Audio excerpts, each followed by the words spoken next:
Yo guys, what's going on? I'm Tim Kelly. This is the Real Sports Talk. Thank you for tuning in.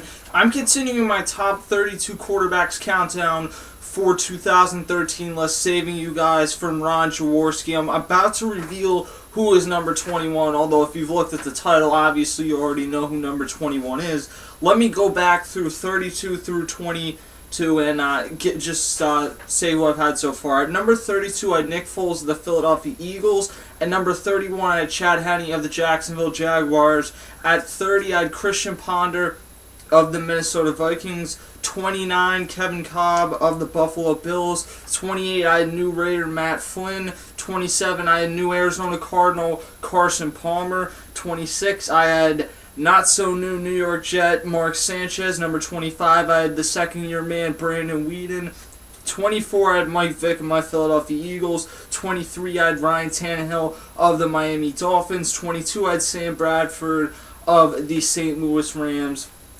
And coming in at number 21 is Alex Smith of the Kansas City Chiefs. Traded in the offseason after just a disaster of a season for him, really. Any worst nightmare that he had, I don't think it could have gotten any worse than what happened last season with Colin Kaepernick. He went down with a concussion. Colin Kaepernick comes in against Jason Campbell on a Monday Night Football game, tears it up. He never gets his spot back, and Colin Kaepernick takes the 49ers to the Super Bowl, almost brought them back after the lights went out in that game. Just an incredible Super Bowl last year. And Alex Smith had an incredible run to get there after Alex Smith had taken them so close the year before. And if it weren't for a few drop punts by Kyle Williams, they may have been in the Super Bowl. It was rough to see Alex Smith there. It really was. And they continued to run that 49ers fan in the locker room giving the speech the entire year, and Alex Smith is in the front. It just, you had to feel for Alex Smith. It's not that Colin Kaepernick didn't show that he was the guy,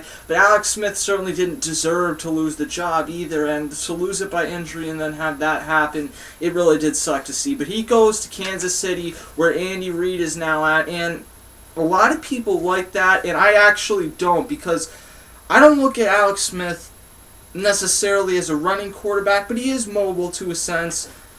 I think we saw that in the Saints game the other year. And then he also is a caretaker, a manager. He's not going to necessarily win you games, but he's not going to lose you games. And occasionally he will win you games, but it's not something you should rely on. And I look at what he did, what Andy Reid did last year offensively, the last few years with Michael Vick, who is a run-first quarterback. Even though he's gotten better as a passer, he's a run-first quarterback. And Andy Reid had Michael Vick in the pocket, dropping back 40 and 50 times a game. When you had LaShawn McCoy there, you had Bryce Brown there, it just did not make any sense, and he continued to do that. So why am I to believe that he won't do the same thing with Alex Smith? Even though he has Jamal Charles sitting there, why am I to believe this is going to be any different? I think that what Andy Reid needs to do offensively is get back to what made him, is building from the inside out, build up a good offensive line. He started doing that by taking Eric Fisher number 1 overall, and then also get back to screen passes. Screen passes were the Eagles' bread and butter in the early 2000s when they were going to NFC Championship games, going to the Super Bowl. That's what got them there, is those screen passes between Donovan McNabb and Deuce Staley and Brian Westbrook.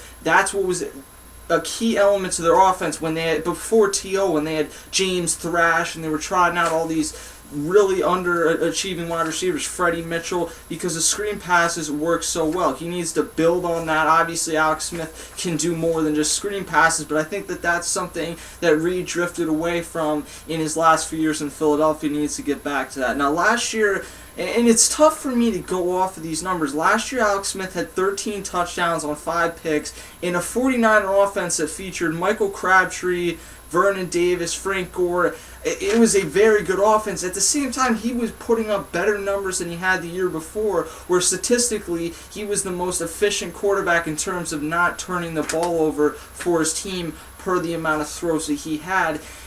And it's hard for me to say if it just finally clicked for him in the Jim Harbaugh system, or if Jim Harbaugh was the reason it clicked, or if it was the fact that he just had so many different coordinators, he finally found one, and Harbaugh worked, or if it's something in between. And that's just that's why I was so hesitant to put him any higher on this list. Is I just don't know what we're getting from him out of Jim Harbaugh's system. I like the weapons that they do have. I like the left side of this team, or I like the two tackles that they have in Brandon Albert and Eric Fisher. Now Eric Fisher, #1 overall pick out of Central Michigan. I like Jamal Charles at the running back position. That's if Andy Reid properly utilizes him, which he never did with any of the running backs he had. He never handed the ball off to Brian Westbrook enough. He felt like screen passes were the same as running the ball. They aren't, which really hurts your quarterback in the long run. You got Dwayne Bowe, who had a down year last year, had some trouble staying healthy, but at the same time, Matt Castle and Brady Quinn are probably going to give you down years.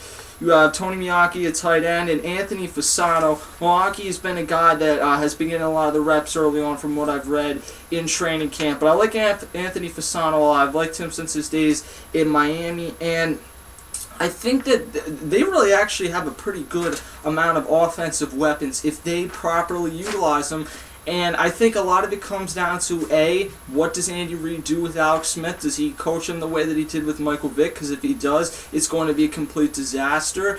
And B, what Alex Smith do we see? Is Alex Smith really as good as he played in the last 2 years of Jim Harbaugh's system, last year and a half, I should say?